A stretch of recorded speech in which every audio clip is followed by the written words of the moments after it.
Hey, good morning. Happy Thursday.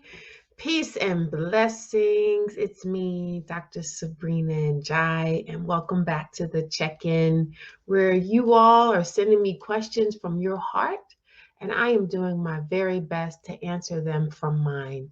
In addition to coming from my heart, I'm also answering questions based on my 30 plus years as a therapist, as a storyteller, and as a peace builder. So today's question comes from SD, and she writes, I need my glasses to read the question. And she writes, Dear Dr. Sabrina, I come from a family of abusive people. And now I'm recognizing that my elders are aging. How do I come to terms with that? And how can I respect them when they have been so disrespectful to me? Well, let me tell you, everyone that we respect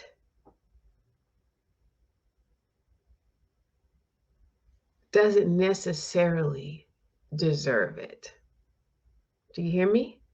Everyone that we are respectful towards doesn't necessarily deserve it. You, as you are striving to be a complete, loving, full person, are bestowing respect to people, whether they deserve it or not. You are choosing to honor the dignity of another human being. With that being said, you also get to decide what that relationship looks like. You are an adult. You are no longer a child, and you can forgive the person, and you also have to honor, does that person still exist? Is the person that was abusive to me when I was 7, are they the same person now? That's one question.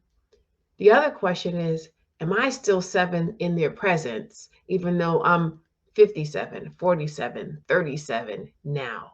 So feel into how you feel in your body when you're in the presence of these people. And if you feel like a child, I want you to take a deep breath, put the high heels, the strut of your imagination on your feet, stand firmly, look in their eyes, and speak from the lens of an adult actually protecting that smaller child. And then you get to choose what this relationship is going to look like now. And I understand that this is a family member, particularly if it's a parent or an auntie, if you come from the culture that I come from, no one gets kicked out, and that makes sense. But what the relationship looks like and how you engage, it does make sense for you to choose. And it might mean sorting out how often you spend time with them.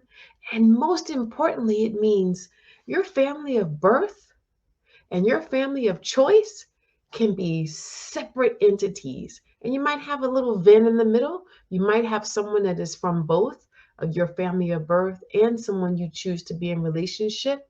And it might be two separate groups. And you might need this group, the group of choice, that you spend the majority of your time with, so that you can have the energy, like the shored up resources of love, to be with the family of birth that you struggle with.